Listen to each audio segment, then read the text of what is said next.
Hey everybody, I'm Todd and I hope you're having a great week. Today I'm going to take a look at a new plugin from HoRNet. It's their Balance EQ. And this falls in the category of automatic mixing plugins, but it's not trying to be an everything all in one. This is EQ only, so let's check it out. Now I've set up a session with Balance EQ so that I can show you what it is, what it does, and then after I'll talk about where I think it might be useful. And so what you get essentially is a 6-band EQ here. The frequencies are preset, so you're not going to go ahead and change any of those. It's fully automatic. It has a reset button here. It listens to the sound, and then it sets each of these bands up to try to achieve a 4.5 dB per octave slope. And otherwise, that's it. You get no other controls here. And because of that, I've actually included Mix Tool after it here so that I can adjust the gain, because I don't have an input or output gain control on this plugin either. Now for the demo, what I've done is I have an intentionally unbalanced mix going into 2 buses. So one is just going to be the mix and the other one is going to be with the plugins applied. And I'll let you hear that they're the same first so that we can get started.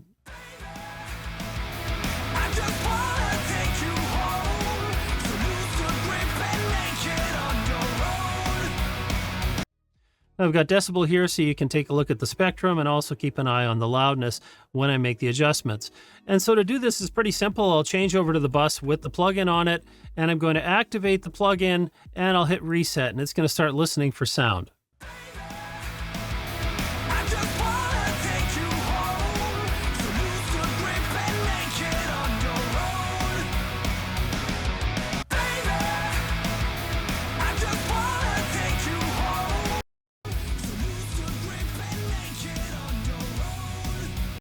And you'll see it's gone ahead, it's made adjustments here. What it's showing us is the yellow bar is actually what was coming through that band, and then they have this pink line, which is kind of the target that they're going for. And you can see that it's got that slope happening. And then they're showing you here in pink any reduction and or boost that might have been applied. So that's really the interface, that's all you do. But you notice, of course, the level decreased quite a bit right off the bat. And so I've added Mix Tool in here afterwards. And what I'll do is I'll go back and forth between the two of them with Mix Tool applied, and I'll use decibel here so we can see the loudness is the same.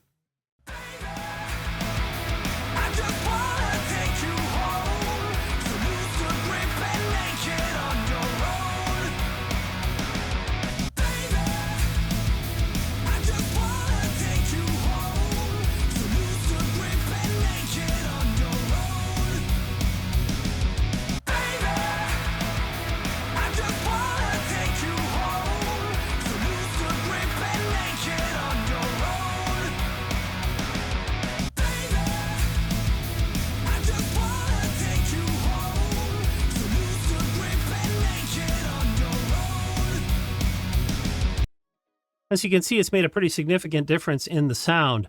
Now it can also be applied on individual tracks or buses, so I'll show you what that looks like with drums. Now I've added Balance EQ and the Mix Tool back here to the drums only, so let's have a listen.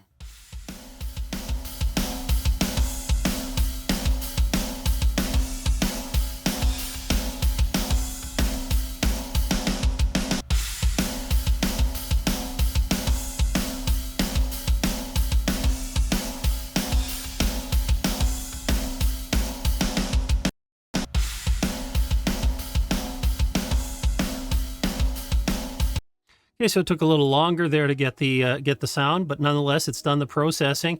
I'm going to add the Mix Tool back in, and once again, here the idea is to balance the level out, and I'll just go back and forth so you can hear.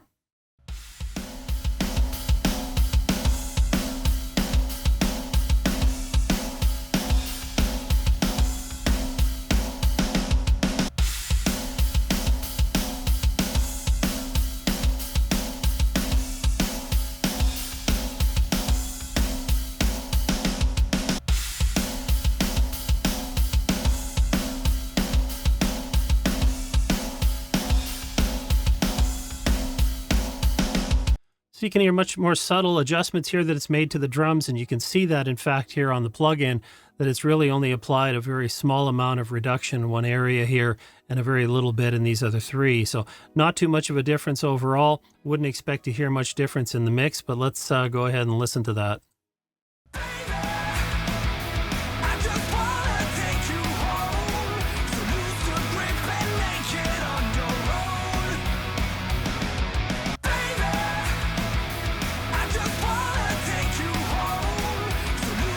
So as you can hear, again, very minimal in the reference of the mix. We got more impact here having it on the overall mix, which I would expect. Of course, we could add this up to each of the stems here or across a whole series of tracks if we want to apply them individually. And so as you can hear, the effects could either be quite subtle or significant depending on what you're applying it to. This is going to vary by tracks or buses, how it's recorded, what effects you might have applied to it. So again, you're going to get a lot of different effects depending on your use case. Now, where do I think this is useful? For me, this is more at the beginning of the process than the end. So I kind of think of it where you'd bring up a rough mix before applying anything to it, and then run this plugin and see just how much variance you get. You could use it as a training tool to help you hear what the mix sounds like if you're trying to achieve that 4.5 dB per octave slope. Now, I don't think I would use it after the fact because it's going to possibly undo any of the character that you're trying to add to individual tracks and or buses in your mix. And so for me, that's more where I would use it, is early on to try to get a baseline to then go and apply effects over top of. Now, again, your use case may be different, but that's just kind of how I see it. Also, what I found in using this is the input level makes a big difference. You don't want to run a very, very hot track or bus into this. If you've got your levels up, around -5 dB, it's going to cause it to overemphasize the adjustment on the lower frequency. So I try to bring everything in here in and around -15, -13. That area I found gave me very good results in terms of the plugin's ability to listen to the material and provide an adjustment. It also varies a bit by genre, and I found that tracks with a lot of dynamic range, the plugin performed quite differently than tracks that had very little dynamic range. Again, but everything in that level area peaking around -13 or so. And so that's, again, just something you need to know and play around with this. Now, at the time of recording, this plugin's on sale. I think there may be a promo code I'll have in the description below if you want to check it out. And of course, HoRNet also provides a demo if you want to just try it without purchasing in advance. And if you're looking for information on more plugins, check out one of the videos on the screen. I appreciate you joining me. Have a great week, everybody, and I'll see you next time.